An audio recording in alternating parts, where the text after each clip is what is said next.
Hello. Hello. I'm happy that it works. Yeah. And yeah, how do you feel right now? Hmm. I feel some tingling in my body, bit of nervousness, and I feel curious. Mhm.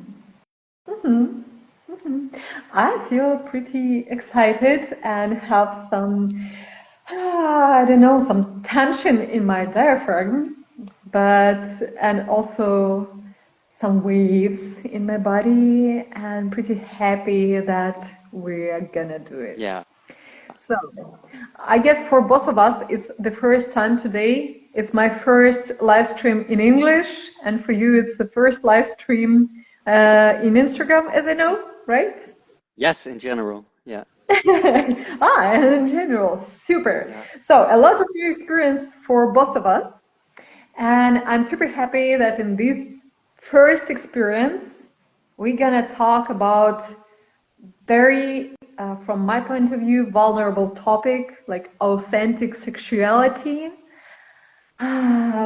because this is pretty much about vulnerability, right?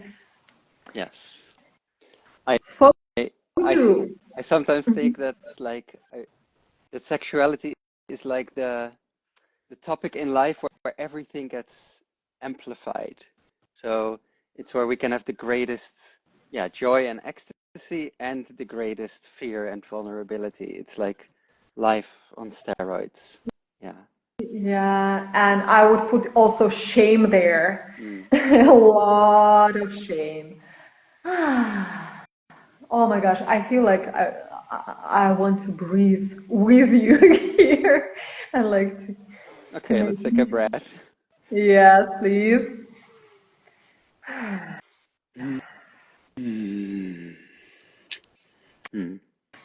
And you know, for me, this let's take a breath is pretty much about authenticity and sexuality, because at least for me, that was exactly the point where I like, I can stop and to see me, like who I am, what I'm doing, and if what I'm doing is exactly what I want to do, or should I stop here, or like, what is going Yeah. on?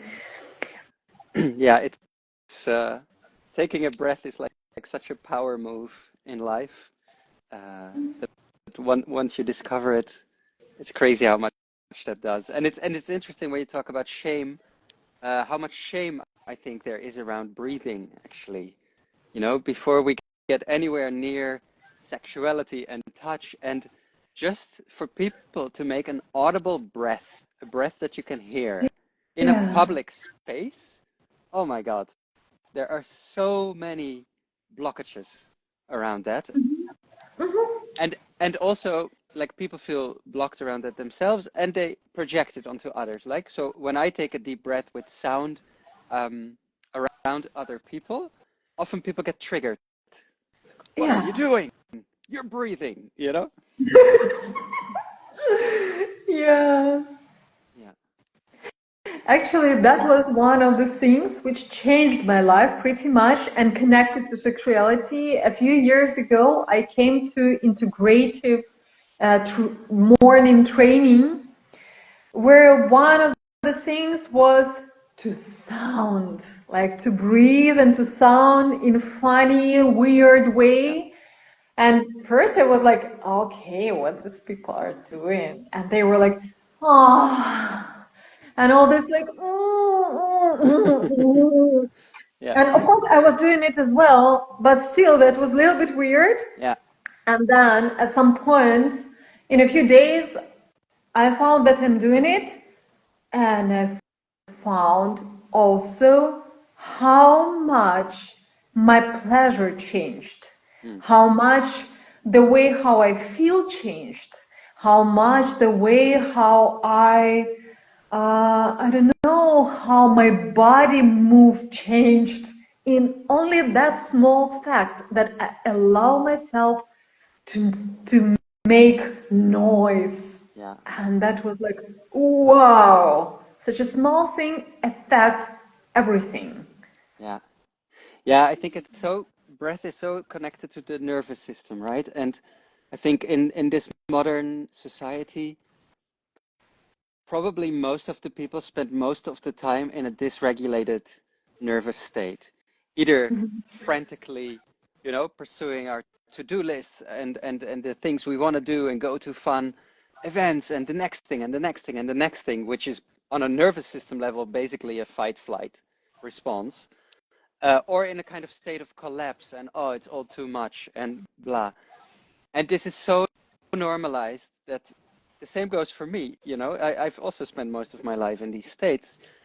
And then when we start breathing and actually connecting to the body, it's like, oh, this is where I am, who I am. But then when there are spaces where people are doing that, and maybe you come into that kind of space for the first time, people are like, oh, this is a cult. People are breathing, people are making sounds. This is a cult. I have to leave immediately. Yeah, yeah. And this is just a small step which then allows so much. I don't know what changed this for you, and probably you will tell it. For me, that was interesting that there also came this, let's say, allowing to love and to be loud and to scream and to make a lot of noise and sound in my joy, which also was suppressed so much before. I'm like, Yeah. and now I really do love and really feel even sexy and tasty for myself for the first when I'm laughing loudly with this, like open mouth. Yeah. And it's something what brings me so much feeling being alive. Wow. Yeah. Yeah, it's interesting, right? Because there's like this, I think there's this kind of common idea of there being positive emotions and negative emotions, which I don't think is true, but and then the negative emotions are like anger and sadness and fear. And then and those we all kind of hide a little bit, right? And then the positive emotion, joy or happiness, is supposed to be the one we show. But actually also I think happiness and joy is suppressed, right? Societally. If you show too much happiness, too much joy, too much laughter, like you say, people think you're crazy, right? Yeah. So, yeah. So it's interesting that you bring that up. Yeah. Yeah. Or they are just, I don't know, trying to tell you, like, don't. Um, Actually, this, especially teenagers, they are pretty depressed. It's normal state for them. Yeah. Yeah, and when someone is really like full of joy, it's just fucking annoying. And in this case, this is also interesting question. What is negative emotions? Like this fucking joy is negative emotion right now for me. Yeah. But according to this is interesting because we started to talk about like different levels of limiting, yeah, which we have from society. And I guess this is pretty much about our topic today because we're talking about authentic sexuality. And there is a question, how do you think, or how it's for you, like what is, I don't know, just sexuality and what is authentic sexuality then? What is authenticity and how we can find it, or how it's for you, Right. at least. So, what is authentic sexuality? I would say, for me, when I think about authenticity, there are two sides to it. There's one kind of outward-facing side to it, and there's an inward-facing side. And outward-facing would be in I live my sexuality as is the way I want it. So not according to the script, not according to the all these thousands of societal rules. No, what is there for me, I express it. I live it. I say it. I do it. I ask for it, which is of course super difficult. Mm-hmm. And then the other side of it for me is like more inward facing and like questioning and deepening what is it that is actually true for me. Um, because I think so much of the societal programming around how we live in general, but definitely also how we relate to our own bodies and how we relate to other people's bodies, is so deeply ingrained in society and so imprinted in us from such a young age that it's even so difficult to understand, oh, this is not really what I want. This is just another societal idea. So there's also a never-ending journey of slowly getting to understand myself deeper and deeper and deeper. Where where did you start?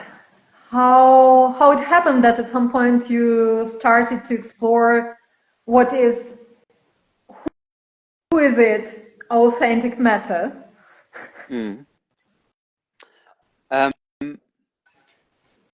Okay, so how it started for me, I think it actually for me, my journey kind of into living more authentically and authentic sexuality, they're very related. I think for me, a lot of it happened through sexuality and then expanded actually into other areas of my life. And I remember that for um, quite a few years ago by now, I'm 40 now, and maybe when I was around, yeah, Are you a witch? I Why don't are know. you so okay, that's another question. I have this conversation a lot. But when I was in my late 20s, I went for the first time to some kind of fetish party. Um, Huge, few thousand people, all dressed up, leather, latex, you know, a lot of very like shows where you see like the craziest stuff. People dressing up, people doing whatever they want, having sex wherever they want, you know, full on. And I somehow ended up there. I didn't want to go there, but a friend was on the guest list and she invited me along and I said no. And then eventually I'm like, okay, sure, why not? Let's see what this is about. And then I somehow liked the freedom of these kinds of spaces. Like I realized, oh, when sexuality is welcome, then basically everything is welcome because it's the biggest taboo in society is sex, even though sex is also everywhere and everything and every TV commercial, but still, it's also the biggest taboo. So when somehow sex is welcome, then it's like, oh, now everything is welcome. So I started going to these parties every now and then. And there, at some point, I realized, you know what? I wish I could dress in a more feminine way, what society considers feminine, and which I used to do as a kid. Actually, I used to dress up in my mom's clothes and so on. But I had stopped doing that around the time I became a teenager, and forgotten about it. And now, many years later, I suddenly realized, I would actually like to dress in a more feminine way. And then in that journey, which took many, many years, I realized, oh, fuck, this is not so easy. In doing this, I'm meeting all the judgments from the people around me. I'm meeting all the judgments inside myself, all those internalized rules that this is not okay, that this is not safe, that I will be judged, shamed, and so on. Yeah, and from there on became some sort of process of like, wow, okay, I'm starting to see all the different rules we just blindly accept and live by, and then came a process of slowly taking them away. Yeah. Wow. Actually, you are from Netherlands, Yeah. and I remember that I had like Amsterdam was for a few years my favorite city where I felt like home all the time when I was coming there. And Mm. there also was a party where I saw like, oh, that's what people can do. Oh, okay. And I was super open-minded that time, like Yeah. super open-minded, but I didn't expect that on a stage in the club. Mm. And that was also interesting because everyone who knew me, I was sexually addicted and I was super sexually active, and like I was more in behavior which society tells like a man's behavior. Yeah, like to be initiative, to be pushy, to be flirty, and like take what I want and how I Yeah. want. And there, when I started to come to Amsterdam from time to time for 2 weeks, for example, I found out like, okay, this is a place of freedom. And here, when I can be myself without fighting with people around about it, I just don't want all this sex, parties. I don't need it. Ah, I want to be pretty boring, and I don't need to, or I don't want to affect someone and to, I don't know, to make them to see some fireworks. And at yeah. some point that changed a lot because I like, oh, so I'm not that. I can be, of course, super bright, super loud, super expressive and everything, but if to ask me in the space or in the situation when I can do everything, I don't need it at all. And this is a little bit another side, like when you're I have this something between shame and fear that everyone knows me as a powerful, bright, expressive, interesting woman. Yeah. And I'm not like Mm. that. I'm pretty like, I am just I am. So it And became also a little bit of a persona, maybe. And that of what?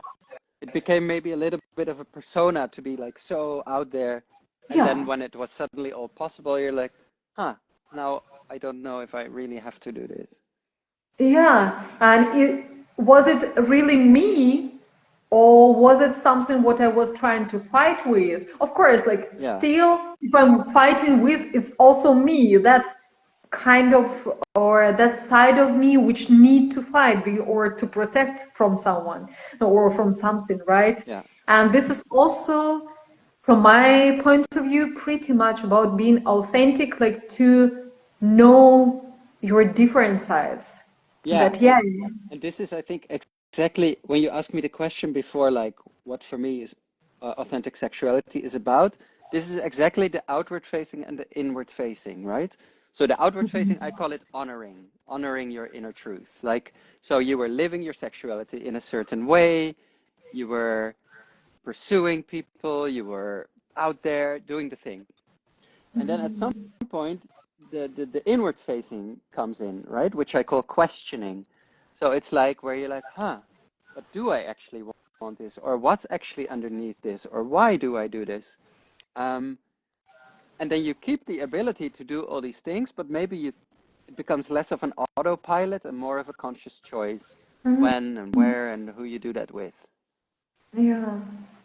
I guess for me, that was exactly the point where I became much more myself and actually started to go out of sexual addiction because I was living with it a few years and got my HIV positive status because of that. Mm. Like I was just ruining my life.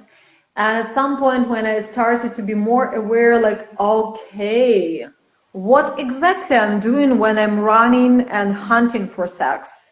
Yeah, and like, do I want to have a sexual pleasure, or I want to be seen, or I want to run away from some hard emotions because in my real life that was something happening. And when I figured out that how my this need is connected to, I don't know, for example, money troubles. Mm. When I'm so scared to see how my life is bad, let's say, I'm just running to have sex where I'm successful, I'm bright and normal, and everyone loves me, and blah blah blah. And there was a point where I finally could stop and also to see, okay, what if I will see my fear and will talk with my fear instead of my sex. Yeah. And there was a point where I learned how much sex in general is connected to everything in our life. Mm. And I really do love to tell that sex is a small, super concentrated model of everything in your life, of your own life, the way how you make decisions, the way how you talk about what you want or don't want, the way how you accept yourself being you is pretty much connected to everything. So yeah, Mm.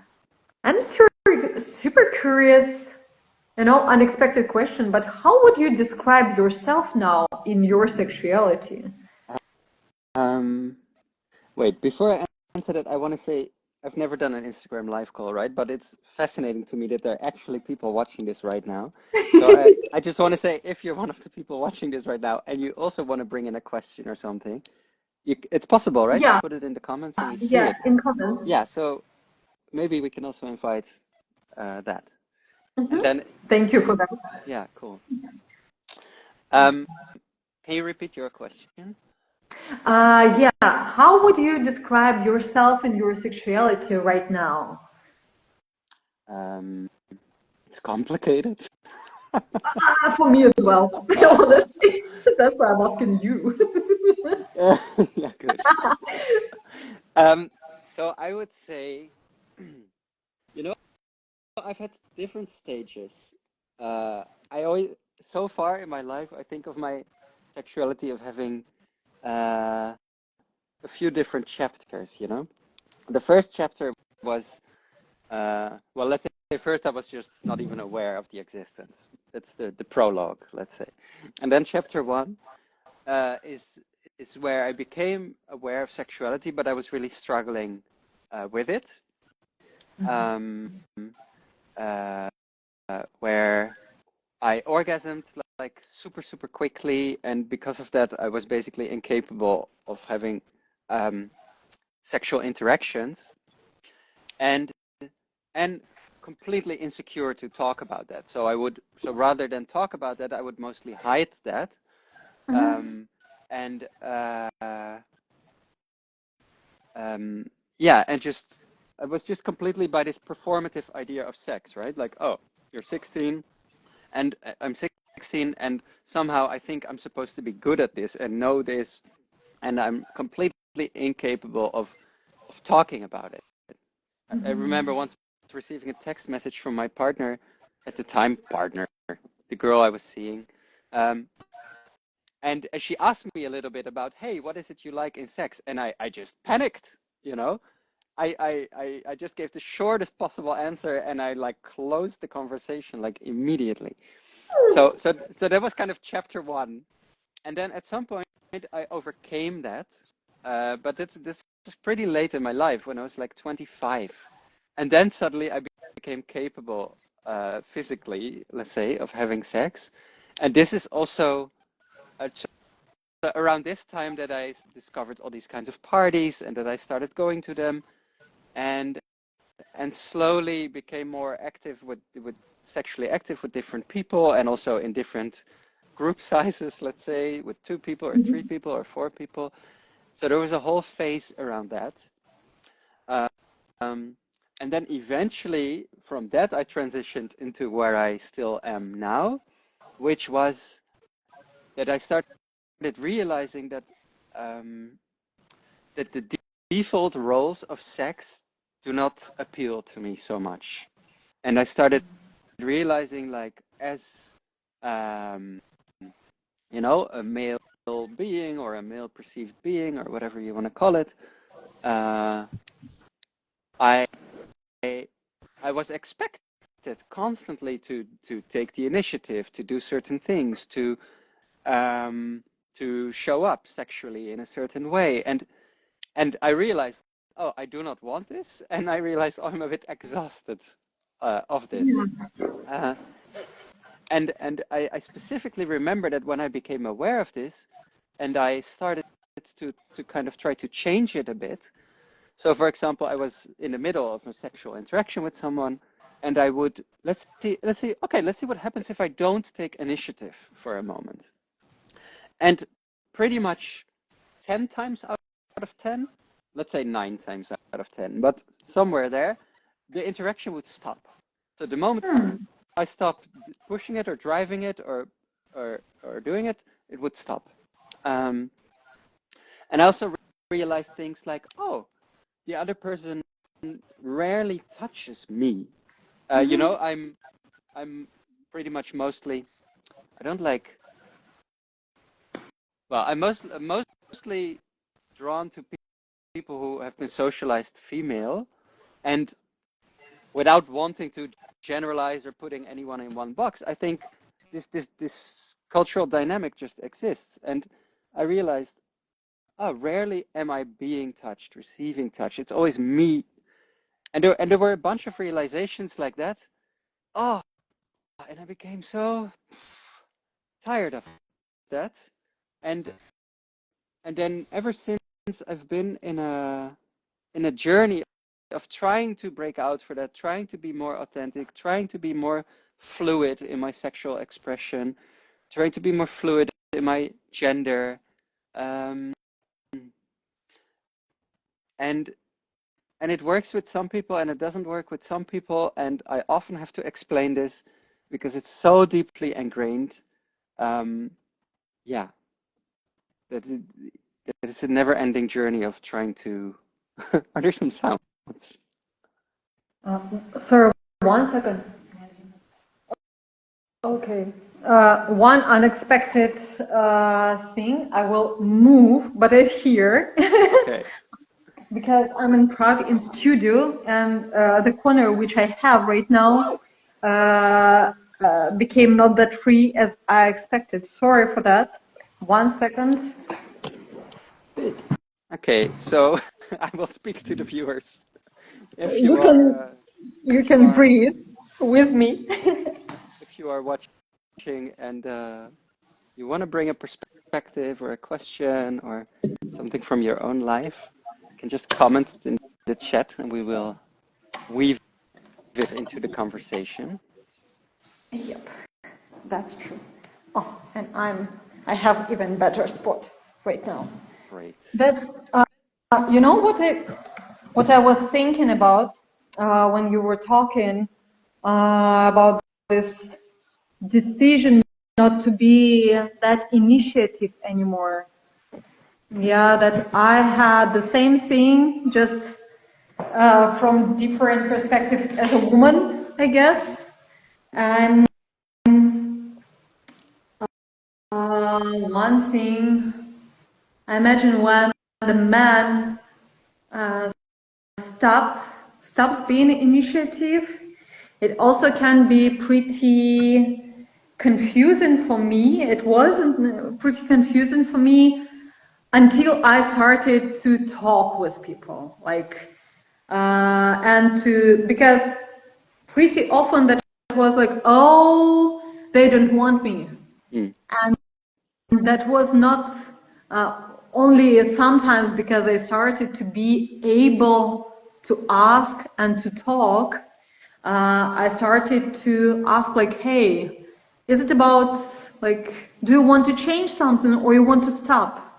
And there we figured out from time to time, for example, that people didn't want to have initiative, or they didn't want to have sex but wanted to have some hugs or some tactility or some thoughts were there, and that was so interesting. And also because I was always, let's say this, man's model of behaving in sex, I also at some point got tired, like I'm always pushing, I'm always present, like I should deserve they to want me. And that was so sad. Yeah. And now I see that we have comments. Thank you for comments. That's so tasty and so nice and so lovely. Do you want to read or I will read? You can read it. Do you think women are usually afraid of rejection. That's why they don't initiate. Mm-hmm. Yeah, so women or anyone kind of socialized in that way. What do you think? Well, if to talk about my experience,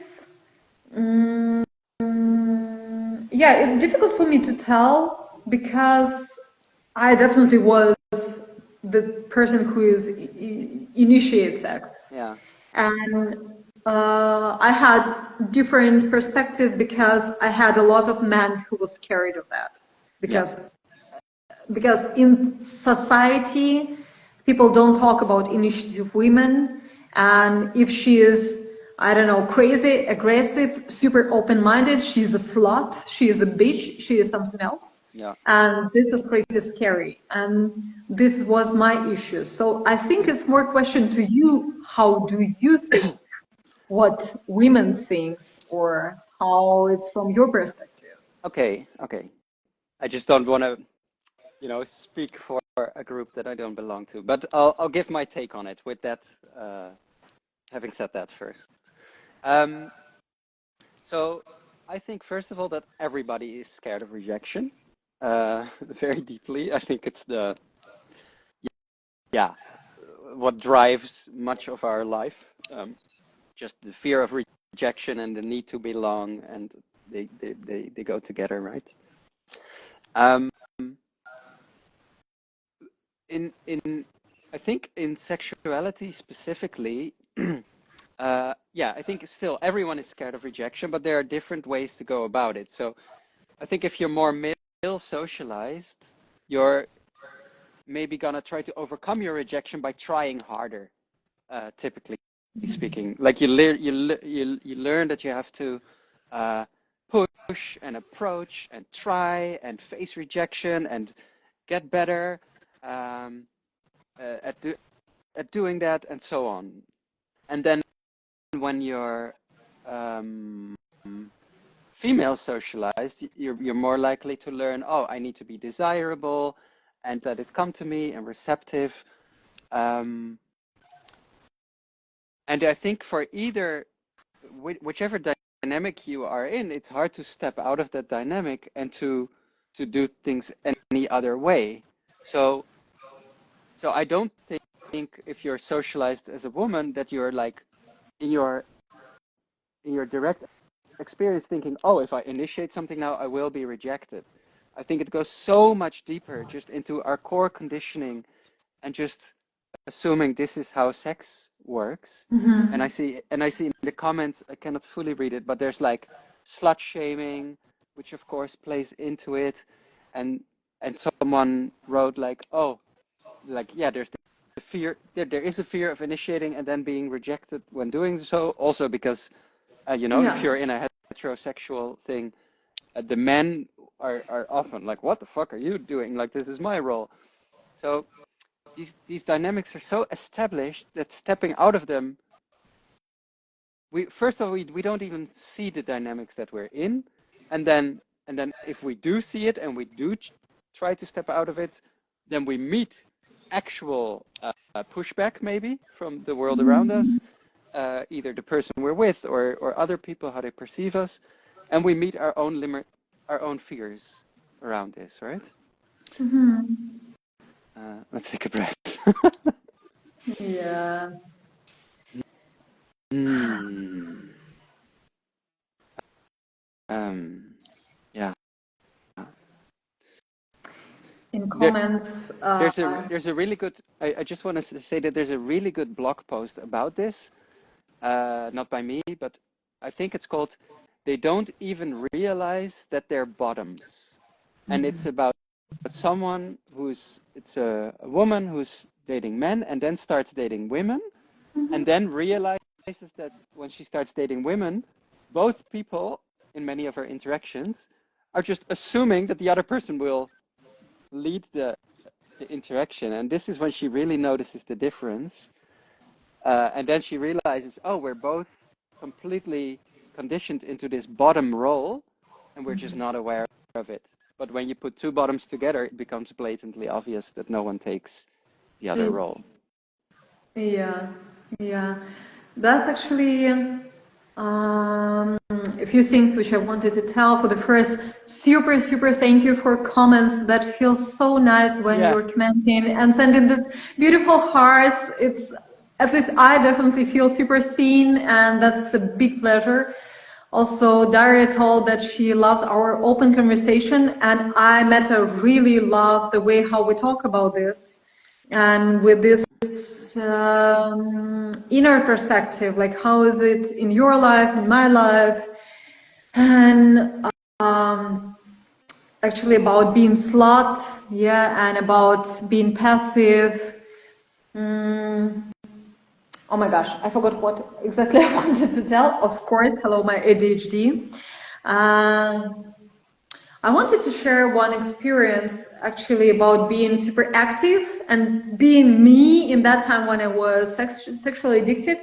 I had a guy whom I date a couple of times without having sex. Just we had a lot of conversations during a few years, and I was really like hunting him in a super aggressive way. And I was, I don't know, using all my instruments and tools for that, like, and nudes and tasty conversations and everything. And I felt like he's reacting on me, definitely. But we never met again in real life, like just once and then again once. And then in a couple of years, when like my life was super changed, at some point we met for coffee and then started to talk again. And in one night we had absolutely crazy sexting session, which felt so real, like in the body with voice, like voice messages, like a real scene. And at some point I told like, okay, let's meet. And there at some point he told me things which I didn't expect, and that was super, super, super painful for me to understand that it is like that. That he told like, I definitely know that if we will have sex, that will be the best sex in my life. But the way how you behave tells me also that you are so active and so full of energy that I cannot trust you. And because I'm falling in love when I have a super good sex, I shouldn't have sex with you. And that was also, oh, wow. So I wanted that much that I made a reputation that just rejected everything. Yeah. And that was also one of the things where I started to be scared of me being in my this tasty aggressive side. And like, okay. But then I managed to find the balance, and now I'm enjoying it pretty Yeah. much. But that's actually an interesting point that you're making. Like for me, when I give workshops about this kind of stuff, and I talk about following your desires or acting on your desires in a sexual context or just in a completely different way, it can also be about telling someone how you want to spend the weekend with them, whatever it is. But if it's about doing what you want or pursuing what you want,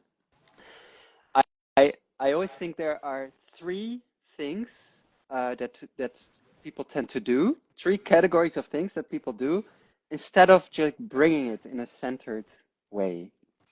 And one is the one that you just described is, okay, we push for it, right? And this is probably culturally speaking, what you see more in people socialized as men, right? It's like, oh, we learn, you need to push, you need to go for it, you need to, the the other kind of thing that we do instead of being vulnerable about it is to kind of lean back. It's like I let it come to me. If it comes, it comes. I'm not gonna make too much effort, because if I don't make an effort, I cannot have failed, right? Because I didn't even try. You know, it's like I lean back. And if you're listening to this, you can actually do that physically for a little bit, like lean forward and feel into that pushing quality, and lean backward and feel into that, yeah, I'm fine where I am kind of quality. And then before we come really to the center, I think the third thing that people do is manipulate, right? So we go hinting, or we try to get the other person to ask it, or you know, it's like, didn't you say you wanted to go to the forest again sometime? Instead of, shall we go to the forest? Because I would really like to go. You know, so that's the kind of, I call it manipulating, which is a strong word, but it's you're not really bringing it, but you're going a bit sideways. Yeah. And then, oh, I would like some tea. yeah, I'm so thirsty. Yeah. And then the final way is to kind of, and you can also do that when you're listening, is you sit and you're centered, and you feel your spine straight, and you feel your shoulders hang, and maybe you take a breath.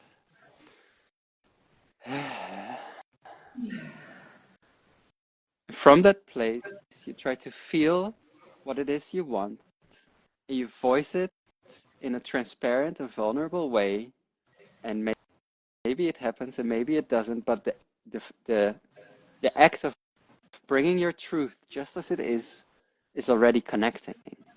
Yeah. Oh, Mette, I would want you to put your palm now on my face, on the left side of my face. That would be super cool. You know, you can actually do this. I was doing this with a group on Zoom yesterday. Yes, please. This is a super life hack. So ask for it again, and then I will tell you that I do it, and then you do it, and I also do it, and then you feel like I'm doing that with you. This is a life hack for people in long distance relationships. And the question, because there is two forms, should I just tell about my wish, or should I ask you to do something? Sure, ask it. Let's do it from the centered place, right? Okay. Mette, can you put your palm on the left side of my face? Yeah, I can do that. I'm lifting my hand, and I'm going to now place it on your paw. That was really vulnerable. Touching it. Take a moment. Yeah. Wait a second.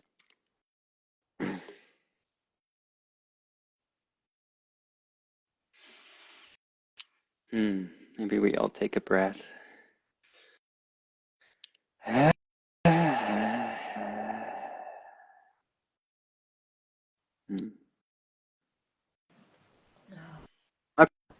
Okay.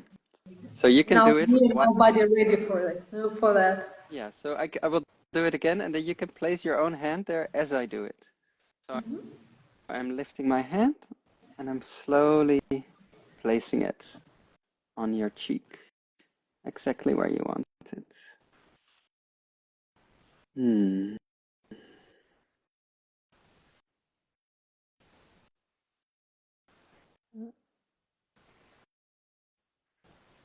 Yeah. And I'm removing my hand again. Thank you. Yeah. I'm curious, what do you feel when you touch me like this? I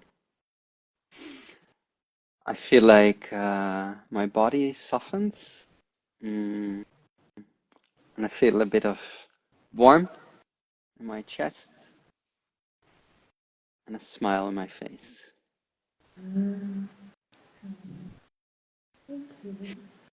Oh my gosh, I really do love this opportunity to make this small, let's say, not hidden examples of real interaction. Yeah, even though it's online, but still.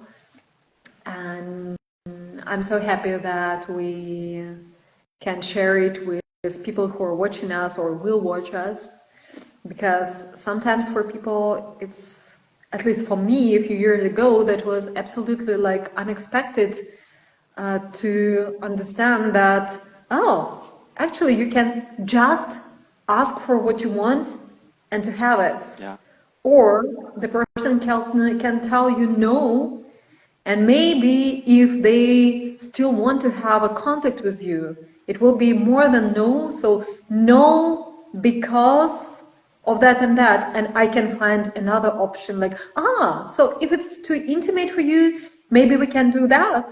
Or if it is too fast for you, maybe we can do this. Yeah, and this is, like, for me now, no and stop is my two favorite words, because this is the way how people can find uh, more closeness and more real interaction, not like how I should do, but what really can work for you and me. Yeah. Yeah. And there is a comment. Oh, what do you think of men who just push ahead of? Wait. Sorry. Um, Something was. What do you think of men who just push ahead of a partner when they want a blowjob without saying anything or asking if another partner wants that? What is it about? I don't like it, but many do this. Yeah. Oh, yeah, Okay, that's a good question. So I think I just spoke about these three ways to avoid vulnerability, right? Either to push, or either to kind of lean back, or to manipulate, like go indirectly. And this is just a push, right? So it's a way to avoid vulnerability, I would say. So, if I'm that guy and I would do that, it's just like, oh, I'm not gonna ask for it and maybe face rejection, but rather just kind of make it happen, and like be confirmed in my alpha role, right? And oh, I'm doing good, and probably also a lot of guys believe like, oh, you have to be this kind of dominant persona in the bedroom, right? I personally never watch porn, but if you watch porn, that's definitely what you learn, right? So yeah, I would say it's just avoiding vulnerability and a way of affirming the identity they might think they need to have. In my personal view, these things are often more, in the end, like it looks like pushing, it looks like being like what's the word, like not assault, but like to, but I think if you trace it down all the way back in someone's mind, it's in the end it's insecurity. Yeah. Yeah.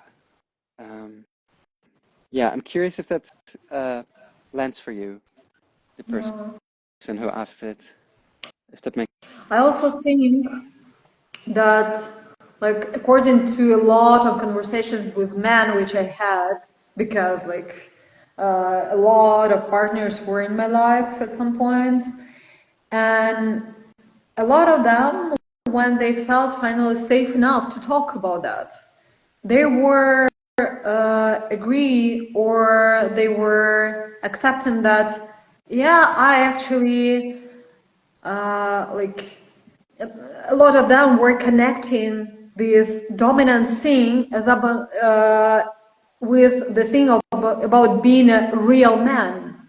Yeah, like, if you're not pushing, if you're not, or if you, again, afraid of rejection, it's easier to push. And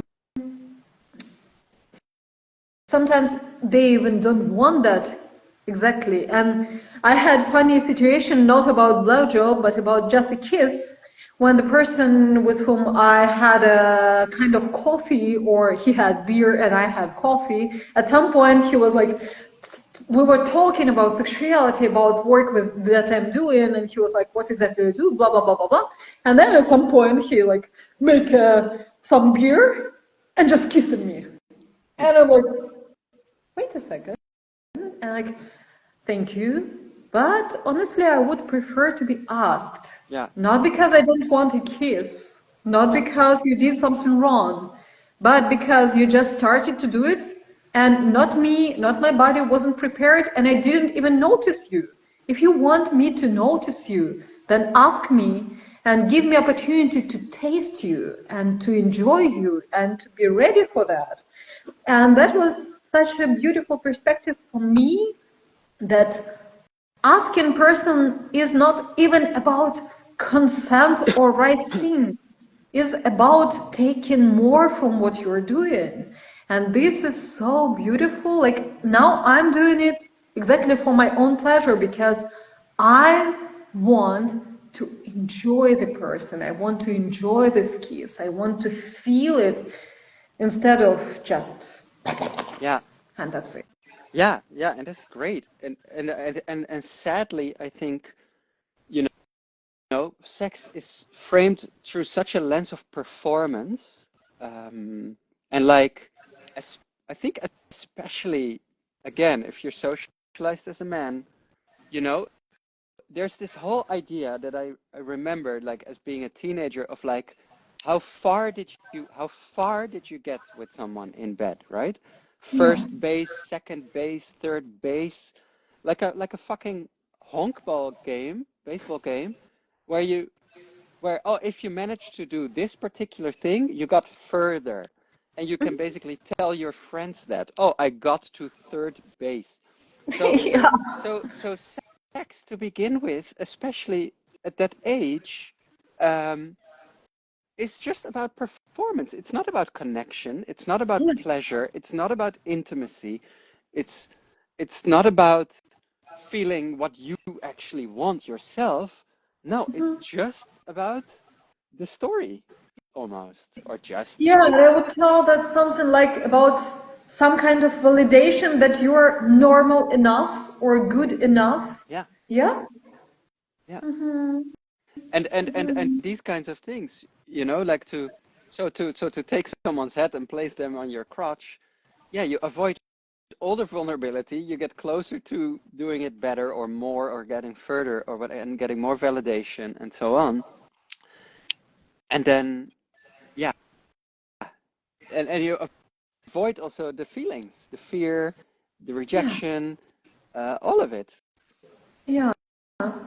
And that's just again, like on a societal level, we're taught to that these are bad feelings, that you're not supposed to feel these feelings, or mm, if I'm a kid and I tell my mom, oh, I'm afraid of this, it's such a common response. It's gonna be okay. It's gonna be okay. Don't worry. In other words, don't Mm-hmm. feel fear. It's like, Yeah. okay, I shouldn't feel fear, so I should find ways to avoid feeling fear. Yeah. Um, yeah, I mean, it's so. And you know what I found about this, like avoiding different feelings? One more thing, which at least as I know, a lot of people or are avoiding or were avoiding, like being boring or being bored in sex.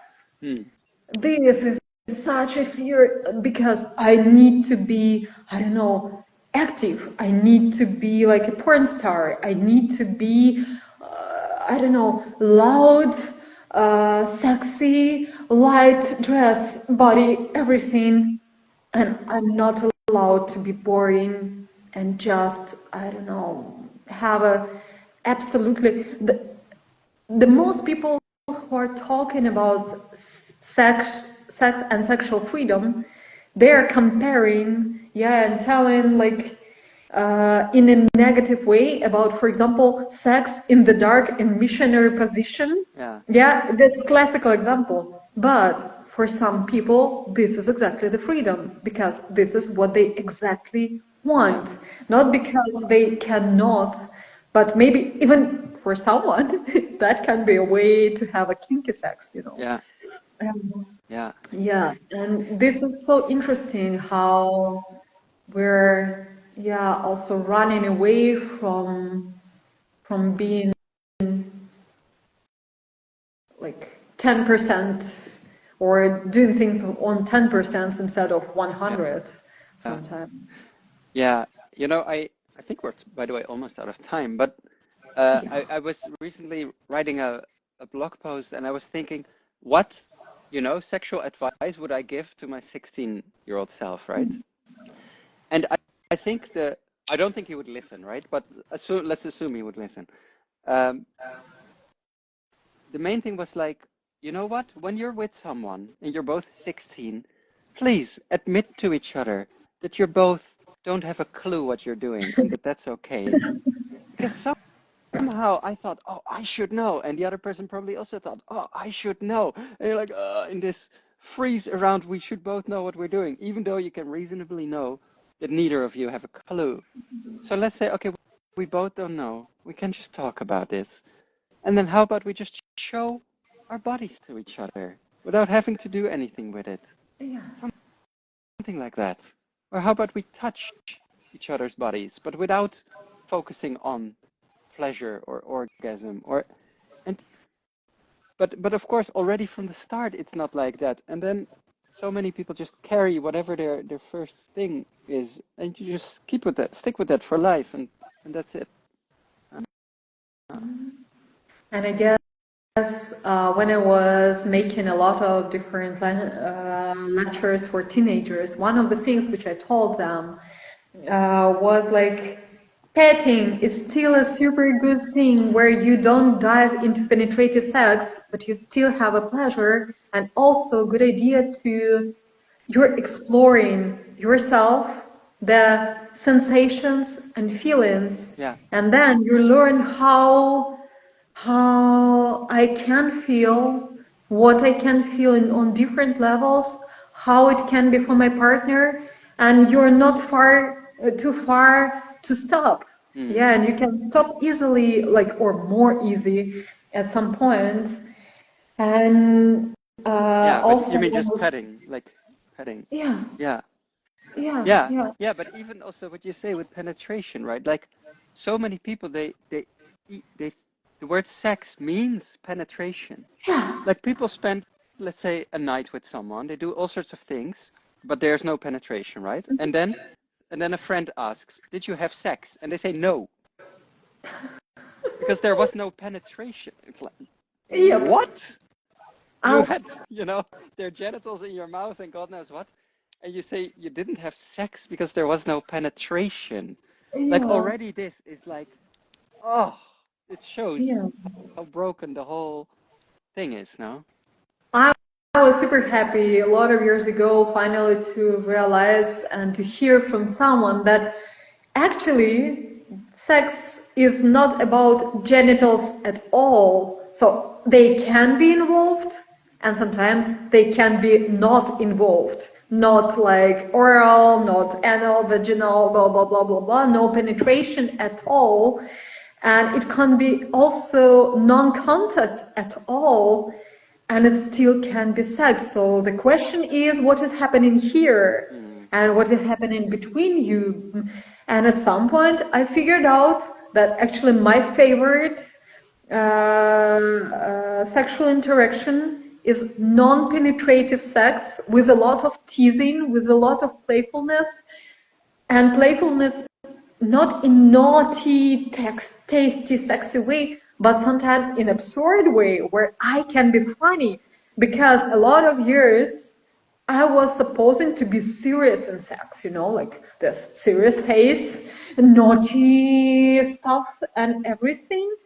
And like, oh damn, don't Yeah, laugh, yeah, don't laugh, don't yeah. smile. No, sex is serious. Yeah. Fuck. And now I'm so happy that sometimes I like I cannot dive so deep in direct meaning, yeah, but to have a lot of joy and a lot of acceptance and weirdness and absurdity, Yeah. and this is how I love my Mm. sex. Yeah. Yeah, I think laughing and humor during sex is such a healing ingredient, right? Yeah, Mm. yeah. Mm. Hmm. And Do we? I'm curious, maybe before we will, I think Instagram will cut us in a couple of minutes. We Yeah, can also one, just wrap it up before they cut us. yeah, sometimes it tells that we will cancel in 1 minute, but sometimes it's just ending. So I would try to find the end, even though I don't want to. I have super interesting conversation for me right now. We can do another one, Kris. Yeah, yes, please, we can. Um, Can I? yeah. Is there anything what you would like to tell as an advice or as an important thing what someone might need to hear right now? Well, actually, what I would really like to do, if I'm honest, is tell people that I'm having a retreat in May Yes, from the do 7th it. from the 7th until the 11th of May in Berlin, and it's called Rebirthing the Sensual Self.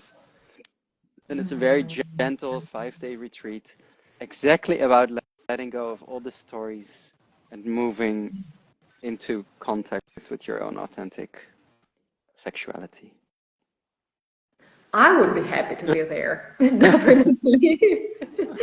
Yeah, and maybe in this case, I also will tell that pretty soon, probably in the end of May, I will have my first online playfulness lab in English. I did it before in Ukrainian a few times, and this is online project for 3 weeks where we are diving exactly into being ourselves as we are and talking and tasting and feeling.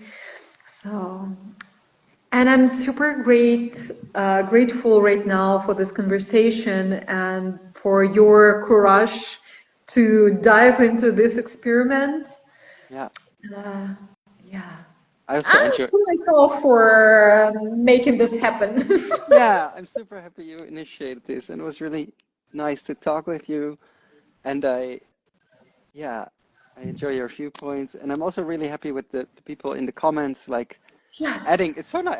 I want this in my life, that I have a conversation and that someone just feeds me more interesting thoughts around it. It's a good Yeah. life upgrade. Yeah. So thank you everyone who joined. Oh. So, thank you so much. I will end this live stream and will do my best to save it Yes. because Instagram can make some jokes, but I hope it will be polite and kind to us. Okay. And hope to see you here again. Yeah. In any case, I will see you in 2 weeks. Okay. Thank you. Thank you so much. Yeah, you too. And good luck with the Yeah. recording. Bye. Ciao, ciao.